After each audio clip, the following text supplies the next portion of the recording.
November 27th, 1950, 03:42 hours, Udamni Perimeter, North Korea.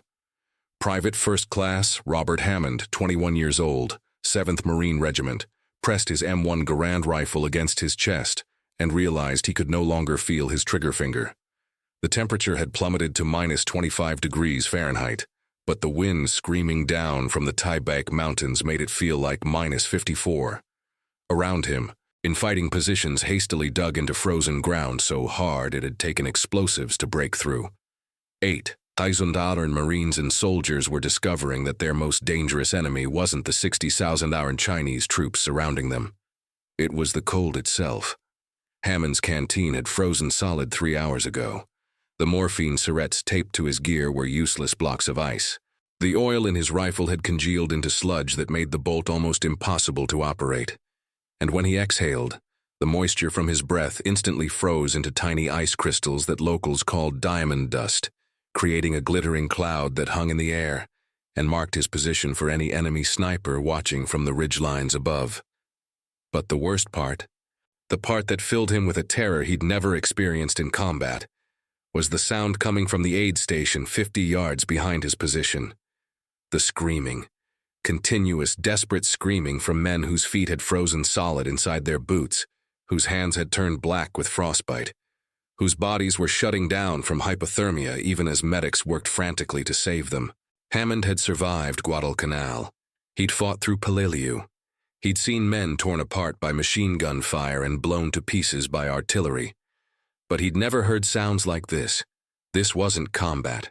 This was nature itself trying to kill them, and it was winning.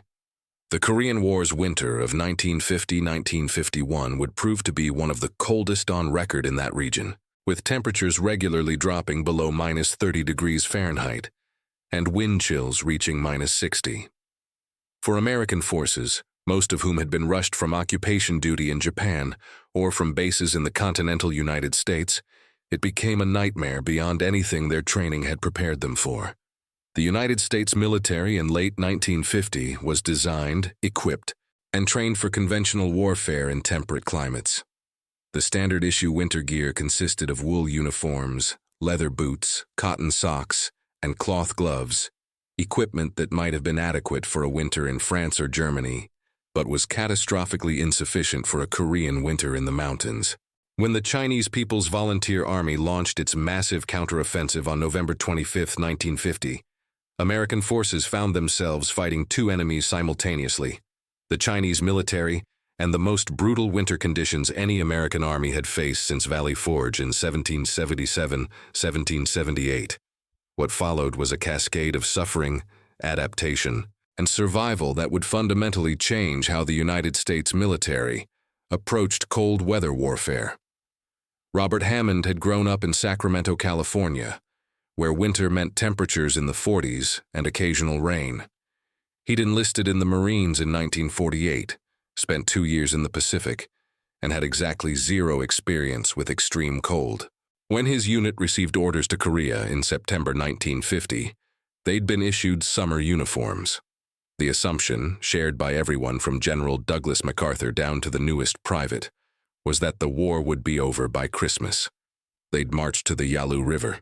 The Chinese wouldn't intervene, and everyone would be home for the holidays. By late November, as temperatures began their catastrophic plunge, Hammond's unit was still wearing those summer uniforms with whatever additional layers they could scrounge. He had 2 pairs of cotton socks, 1 wool sweater his mother had sent from home, a field jacket that was designed for autumn weather, and boots that were already falling apart from the march north. When the Chinese attacked and his unit was ordered to establish defensive positions around Udamni, the cold hit with a ferocity that seemed almost supernatural. The first night, November 27th, 3 men in Hammond's platoon died from hypothermia. Not from Chinese bullets, not from artillery. They simply stopped moving, stopped responding, and died. Their body temperatures had dropped so low that their hearts stopped. One of them, Corporal Eddie Martinez from Texas, had been laughing and joking during the afternoon. By midnight he was dead, frozen in his fighting position, his rifle still pointed toward the Chinese lines. The medics couldn't save him because they couldn't warm him. There was no heat, no shelter. No way to raise his core temperature fast enough. They wrapped him in blankets and he died anyway. Hammond watched it happen and realized with absolute clarity that he might die the same way before morning. The cold wasn't just uncomfortable. It was actively lethal, and it was everywhere, inescapable, relentless. His feet had gone numb first, then his hands, then his face. He could feel his body shutting down, prioritizing his core, abandoning his extremities. He knew from the brief cold weather lecture they'd received that this was the beginning of frostbite, but knowing didn't help. There was nothing he could do. No way to warm up, no way to escape.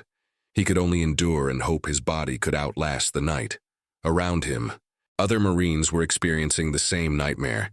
Some were crying, some were praying, some had simply gone silent, conserving energy, focused entirely on survival.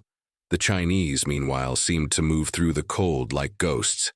They attacked in waves, appearing suddenly from the darkness, screaming and blowing bugles, then disappearing back into the night. They were suffering too. Hammond would learn later. Chinese soldiers were dying from the cold in even greater numbers than Americans. But in that moment, in that frozen hell, it seemed like the enemy was immune to the cold while Americans were being destroyed by it. If you want to discover how a mechanic's improvisation and a supply officer's insubordination would eventually save thousands of American lives from freezing to death in Korea, please leave your like on this video.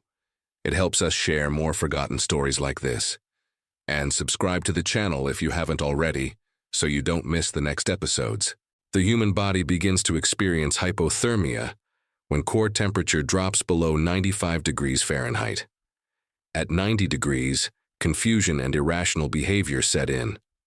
At 85 degrees, the heart becomes dangerously unstable. Below 80 degrees, death is likely. In minus 25-degree weather with high winds, an inadequately clothed person can reach dangerous hypothermia levels in less than 30 minutes. For American forces at the Chosin Reservoir and throughout North Korea in late November and December 1950, this wasn't theoretical. It was happening to thousands of men simultaneously. The medical evacuation system was overwhelmed within 48 hours of the Chinese offensive. Aid stations designed to handle combat casualties found themselves flooded with frostbite and hypothermia cases.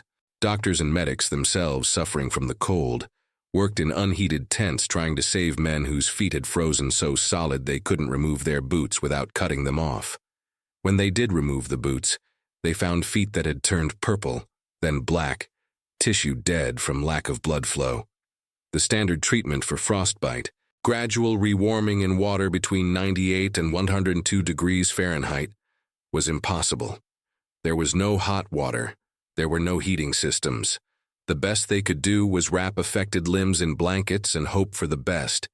Many men lost toes, feet, fingers, hands. Some lost all 4 limbs. The cold was amputating them more efficiently than any enemy weapon.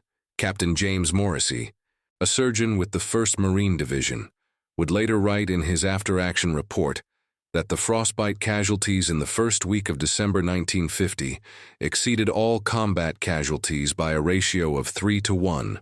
For every man shot or wounded by the Chinese, 3 more were incapacitated by the cold. The division's combat effectiveness was being destroyed not by enemy action but by weather. The equipment failures were catastrophic and comprehensive. The M1 Garand rifle, the standard infantry weapon, was designed to operate in temperatures down to 0 degrees Fahrenheit. Below that, the lubricating oil in the bolt mechanism would thicken and eventually freeze, turning the semi-automatic rifle into a single-shot weapon that had to be manually cycled after each round. At minus 30 degrees, many M1s stopped functioning entirely. Soldiers learned to strip all oil from their weapons and operate them dry, but this caused excessive wear and frequent malfunctions. The Browning automatic rifle, the squad's primary support weapon, had the same problems but worse because of its more complex mechanism.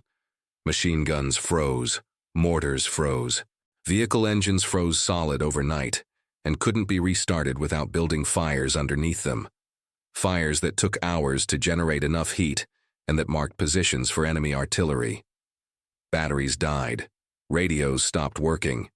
Vehicles wouldn't start. The entire technological advantage that American forces relied on was being negated by temperature. Hammond's unit discovered that their hand grenades wouldn't detonate properly in extreme cold. The fuses were unreliable. Some grenades exploded immediately, others didn't explode at all. Throwing a grenade became a gamble. Would it work? Would it blow up in your hand? Would it just sit there while Chinese soldiers picked it up and threw it back? The uncertainty was maddening. Even more terrifying was the failure of medical supplies. Morphine, the primary painkiller for wounded soldiers, was issued in small glass tubes called syrettes that medics carried taped to their uniforms for quick access. In extreme cold, the morphine froze solid and became useless. Wounded men screaming in agony couldn't be given pain relief because the medication was frozen. Medics tried keeping syrettes warm against their bodies, but body heat wasn't enough. They tried putting them in their mouths to thaw them with saliva. Sometimes it worked, often it didn't. Plasma for treating shock and blood loss was equally useless. It froze solid in its containers. Whole blood couldn't be transported because it would freeze in transit. The entire medical supply chain had been designed for warfare in moderate climates and was failing completely in Korea's winter. The psychological impact of the cold was as devastating as the physical damage. Men who had fought bravely in previous battles found themselves paralyzed by fear of the cold. Some refused to leave their sleeping bags, even during Chinese attacks, because they knew that exposing themselves to the wind meant almost certain frostbite. Others became obsessed with their extremities, constantly checking their fingers and toes, terrified of the moment when they would stop feeling them. The loss of sensation was psychologically traumatic because it meant the beginning of permanent damage. Once you couldn't feel your feet anymore, you knew you were losing them. The knowledge that your body was being destroyed, that you were being mutilated by invisible cold rather than visible enemy action, created a unique form of terror. Hammond developed a ritual. Every 15 minutes, he would wiggle his toes inside his boots and clench his fingers inside his gloves. If he could still feel them, he was okay. If the sensation was fading, he would beat his hands against his legs, stamp his feet, do anything to force blood flow back into his extremities. Other Marines did the same. The fighting positions at night were filled with the sound of men slapping themselves, beating their limbs, desperately trying to maintain circulation. It looked insane. It probably was insane, but it kept some of them alive.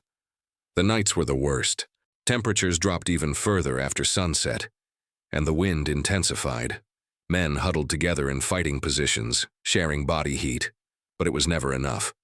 They couldn't sleep because sleeping meant lowering your metabolic rate, which meant getting colder, which meant dying. So they stayed awake, shivering violently, burning calories they didn't have, slowly freezing despite their best efforts. Some men tried to build small fires, but fires were dangerous. They marked your position for enemy mortars and snipers. They also created a false sense of warmth that could be deadly. You'd warm your hands over a tiny fire, feel better for a few minutes, then move away and the cold would hit even harder.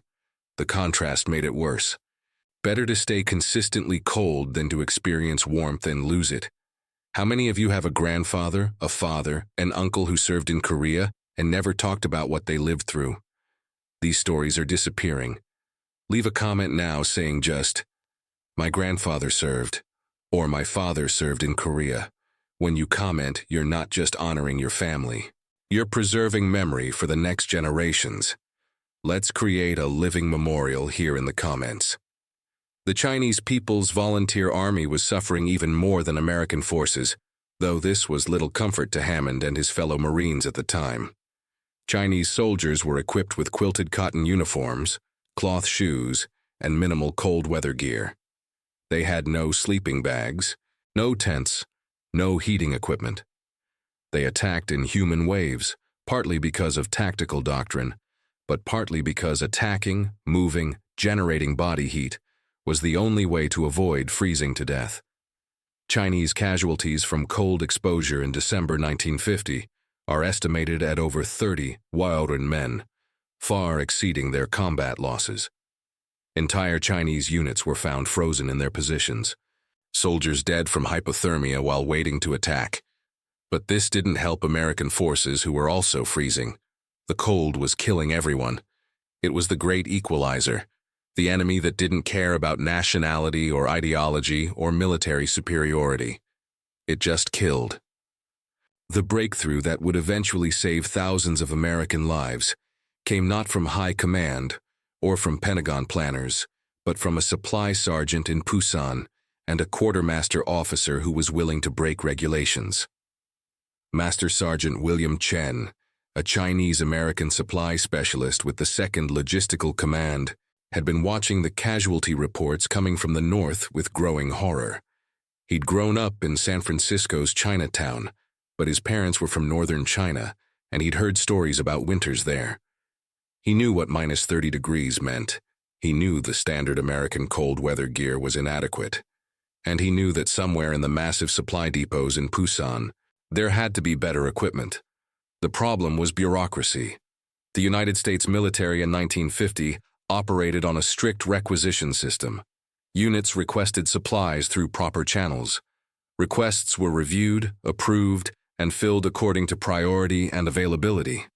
The system worked fine in peacetime. In war, especially in a crisis like Korea's winter, it was far too slow. By the time a request for cold weather gear worked its way through the system, the men who needed it would be dead or crippled. Chen spent 3 days searching through supply manifests and warehouse inventories.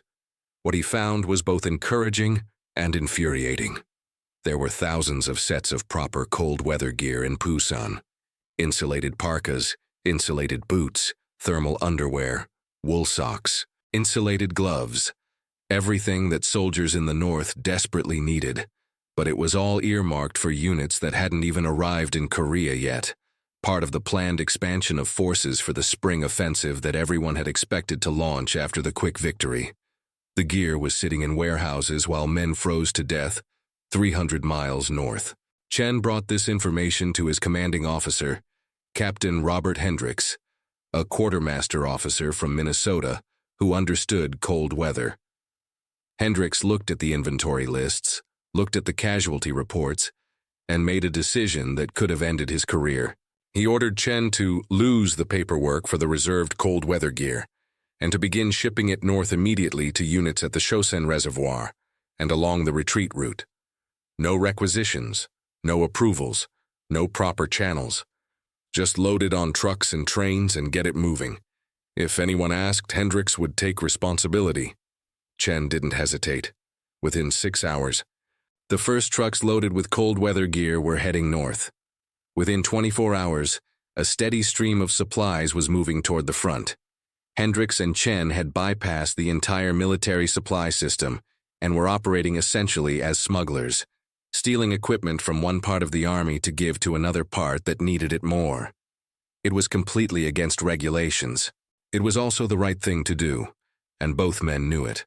The first shipments of proper cold weather gear reached Marine units at Hagaru-ri, the main supply base for forces at the Chosin Reservoir, on December 6, 1950. Hammond's unit received their share on December 8. The difference was immediate and dramatic. The insulated parkas, officially designated as Parka Shell M1950, were revolutionary compared to the field jackets they'd been wearing. They had a water-resistant outer shell, a thick layer of synthetic insulation, a fur-trimmed hood, and a design that trapped body heat while allowing moisture to escape. They were rated for temperatures down to minus 40 degrees Fahrenheit. When Hammond put his on for the first time, he almost cried. For the first time in 2 weeks, he felt warm. Not comfortable, not cozy, but warm enough to function, warm enough to survive. The insulated boots, designated as boot, combat, cold weather, were equally transformative. They had thick rubber soles, insulated uppers, and removable felt liners that could be dried separately. They were bulky and awkward, but they kept feet warm and dry. Men who had been losing toes to frostbite suddenly found that their feet, while still cold, remained functional. The rate of frostbite casualties dropped by 60% within a week of the new boots being distributed. Thermal underwear, wool socks, Insulated gloves, all of it made a difference. The cold was still brutal. Men still suffered. But they were no longer being systematically destroyed by it. They could function. They could fight. They could survive. Hammond would later say that the arrival of proper cold weather gear was the turning point of the Chosin Reservoir campaign. Not the air support, not the artillery, not the courage of the Marines, the gear, the simple, practical, properly designed equipment that let them survive long enough to fight their way out. Without it, he believed, the entire force would have been destroyed not by the Chinese, but by the cold itself. The retreat from the Chosin Reservoir, which began on December 6th and lasted until December 11th, became one of the most brutal fighting withdrawals in American military history. The 1st Marine Division and attached Army units, surrounded by overwhelming Chinese forces, had to fight their way 78 miles through mountain passes and frozen roads to reach the port of Hungnam. They brought their wounded with them. They brought their dead with them. They brought their equipment with them. It wasn't a retreat, Marine commanders insisted. It was an attack in a different direction. But whatever you called it, it was hell. The temperatures during the withdrawal ranged from -20 to -35 degrees Fahrenheit. The road was a single narrow track carved into mountainsides, with sheer drops on one side and cliffs on the other. Chinese forces held the high ground and attacked constantly, trying to cut the column into pieces and destroy it piecemeal. American air power, flying from carriers offshore, provided crucial support, but planes couldn't operate at night or in bad weather, and the Chinese knew it. They attacked at night, in blizzards, whenever the planes couldn't fly. Hammond's unit was assigned to the rear guard, fighting off Chinese attacks while the main column moved south. It was a nightmare of constant combat, exhaustion, and cold. They would fight for hours, then march for hours, then fight again. Sleep was impossible. Food was whatever you could eat while walking. Water was whatever snow you could melt in your mouth. The cold was still killing men, but now it was killing fewer of them because of the proper gear. Hammond's parka kept him alive. He was certain of it. There were moments during the march when he was so exhausted, so cold, so close to giving up that only the warmth of that parka kept him moving.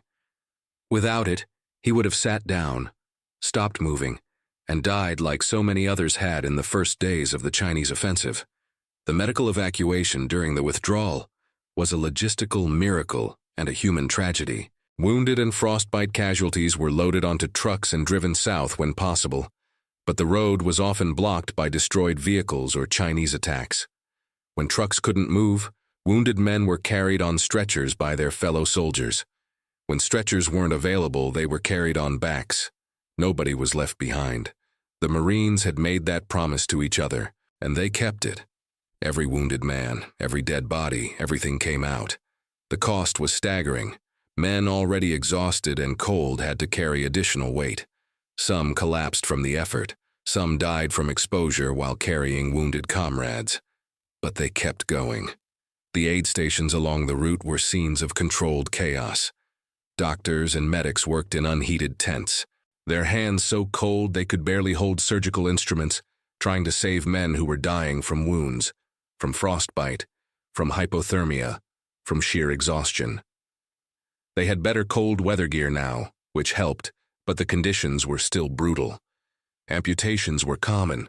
Feet and hands that had frozen solid had to be removed to prevent gangrene from spreading. The doctors did what they could with limited supplies and no anesthesia beyond morphine that sometimes worked and sometimes didn't. They saved thousands of lives, but they couldn't save everyone. The frozen ground was littered with graves, shallow holes blasted into the earth with explosives, where dead Marines and soldiers were buried with whatever ceremony exhausted men could manage. Hammond saw friends die. He saw men he'd trained with, fought with, suffered with, simply stop moving and collapse. Some died from Chinese bullets. Some died from the cold. Some died from wounds that would have been survivable in a hospital but were fatal in the frozen mountains of North Korea.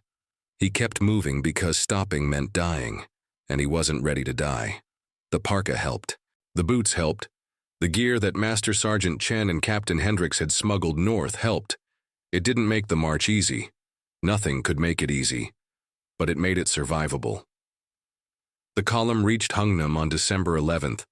Of the approximately 15 Northern Marines and soldiers who had been surrounded at the Chosin Reservoir, nearly 13 Zarn made it out. Casualties were heavy.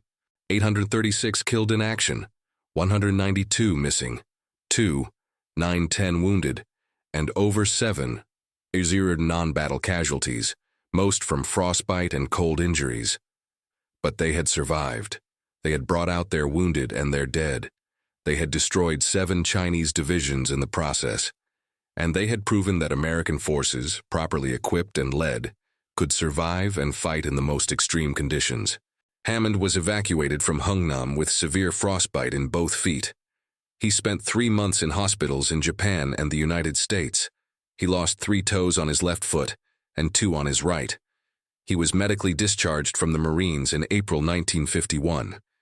He never returned to combat, but he never forgot the cold, the fear, the certainty that he was going to die frozen in a Korean mountain pass. And he never forgot the moment when he put on that insulated parka and felt warm for the first time in 2 weeks. That parka, he would say for the rest of his life, saved him. The man who smuggled it north, who broke regulations to get it to him, saved his life. Master Sergeant William Chen and Captain Robert Hendricks were both investigated for their unauthorized distribution of cold weather gear. The investigation began in January 1951, when supply officers in Pusan realized that thousands of sets of equipment had disappeared from warehouses without proper paperwork. Chen and Hendricks admitted everything. They had bypassed the requisition system. They had redirected supplies without authorization. They had violated multiple regulations. They were guilty of everything they were accused of. They expected courts-martial. They expected dishonorable discharges. What they got instead was recognition that they had saved thousands of lives. The investigation was quietly dropped in February 1951. Chen was promoted to Sergeant Major. Hendricks was promoted to Major and given a commendation for initiative and leadership. The official records were adjusted to show that the cold weather gear had been properly requisitioned and distributed through normal channels. The paperwork was retroactively created. The bureaucracy covered its tracks. But the men who had received that gear, the men who had survived because of it, knew the truth. Hammond knew. Thousands of other Marines and soldiers knew. Chen and Hendricks had broken the rules to save lives, and the military, to its credit, had recognized that sometimes breaking the rules is the right thing to do. The lessons learned from the Korean War's first winter led to fundamental changes in American military cold weather doctrine and equipment. The M1950 parka and cold weather boot became standard issue for all forces operating in cold climates. The military developed new lubricants that remained fluid at extreme temperatures. Weapons were redesigned and tested in cold chambers. Medical supplies were reformulated to remain effective in freezing conditions. Training programs were established to teach soldiers how to survive and fight in extreme cold. The changes came too late for the men who suffered and died in November and December 1950, but they saved countless lives in the years and decades that followed. American forces in Korea for the remainder of the war, in Alaska, in Northern Europe during the Cold War, in Afghanistan's mountains, all benefited from the hard lessons learned in that first terrible winter. The Korean War would continue until July 1953, ending in an armistice that left the peninsula divided roughly where it had been when the war started. Over 36 Zoro's American servicemen died in the war. Thousands more were wounded or suffered permanent injuries from frostbite and cold exposure. The war is sometimes called the Forgotten War because it occurred between World War II and Vietnam, overshadowed by both. But the men who fought there, who suffered through that first winter, never forgot. They couldn't forget. The cold had marked them permanently, physically and psychologically. Robert Hammond returned to Sacramento after his discharge. He worked as a postal carrier for 35 years, walking routes despite his damaged feet, which ached constantly, especially in cold weather. He married, had 3 children, and rarely spoke about Korea.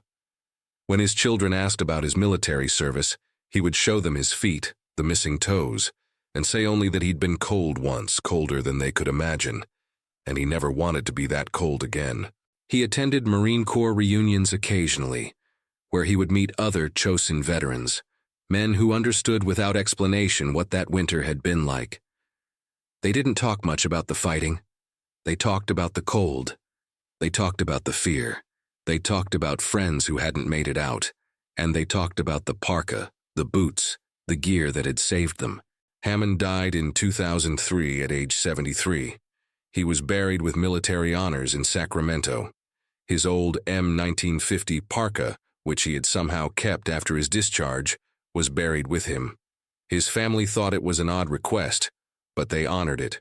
They didn't understand that the parka wasn't just a piece of equipment to him. It was a symbol of survival, of the moment when he had been saved, of the men who had broken rules to keep him alive. Master Sergeant William Chen retired from the Army in 1968 after 24 years of service. He returned to San Francisco and opened a small import business in Chinatown. He never spoke publicly about his role in smuggling cold weather gear to the Chosin Reservoir. He considered it just part of his job, nothing special, certainly nothing heroic.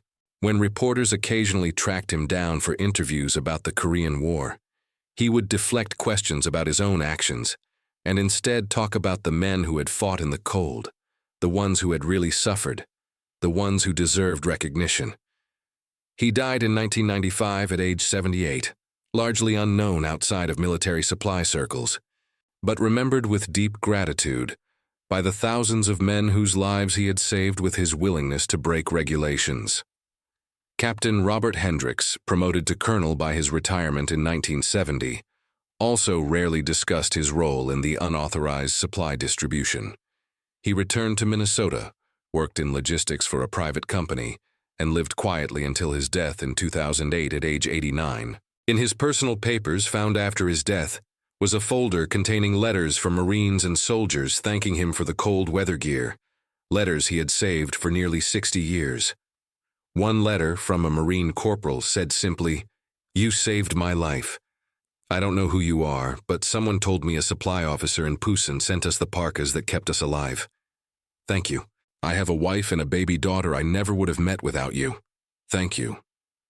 Hendricks had kept that letter in his wallet for decades, carrying it with him every day. The Chosin Reservoir battlefield is now part of North Korea, inaccessible to Americans and largely unchanged since 1950. The mountains are still there. The cold is still there. The road that the Marines fought their way down is still there, though barely maintained. There are no monuments, no markers, nothing to indicate that one of the most brutal battles in American military history occurred there. In South Korea, there are memorials to the Chosin Few, the men who survived that campaign. In the United States, the Chosin Few organization maintains the memory of the battle and honors the men who fought there. Every year, fewer veterans attend the reunions. The youngest Korean War veterans are now in their late 80s or 90s. Soon there will be none left, and the memory of that winter will exist only in history books and archives. But the lessons remain. The importance of proper equipment for the environment, the necessity of flexible logistics systems that can respond to crises, the value of leaders willing to break rules when rules are killing people, the recognition that sometimes the greatest enemy isn't the opposing army but the environment itself, and that survival requires preparation, adaptation, and courage. The story of Korea's winter of 1950-1951 is a story about the limits of human endurance and the power of human ingenuity. It's about soldiers who survived conditions that should have killed them. It's about supply sergeants and quartermaster officers who saved thousands of lives by ignoring regulations. It's about the difference between following procedures and doing what's right. And it's about the cold, the terrible, relentless killing cold that marked every man who experienced it, and that remains, for those who survived, the most vivid memory of their time in Korea, more vivid than combat, more vivid than fear. The cold, always the cold. Hammond would wake up sometimes even 50 years later, convinced he was back in that frozen fighting position at Udam-ni, unable to feel his feet, certain he was dying. He would reach for the blankets, pull them tight, and lie there shaking until the memory faded, and he remembered he was home, he was safe, he was warm.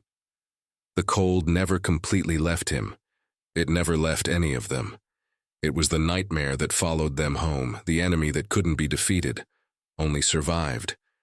And survive they did, through courage, through endurance, and through the actions of men like Chen and Hendricks who understood that sometimes saving lives requires breaking rules, and that the best equipment delivered through improper channels is infinitely better than the perfect equipment that arrives too late. If this story moved you the same way it moved us, do us a favor. Leave your like on this video. Every like tells YouTube to show this story to more people. Subscribe to the channel and turn on notifications. We're rescuing forgotten stories from dusty archives every single day. Stories about supply sergeants who broke rules to save lives, Marines who defied the impossible, soldiers who changed war with courage and creativity. Real people, real heroism. Leave a comment right now and tell us where you're watching from. United States, United Kingdom, Canada, Australia, South Korea, Germany. Our community extends across the entire world. You're not just a viewer. You're part of keeping these memories alive. Tell us your location. Tell us if someone in your family served in Korea. Just tell us you're here. Thank you for watching, and thank you for ensuring that Robert Hammond, William Chen, and Robert Hendricks don't disappear into silence. These men deserve to be remembered, and you're helping make that possible.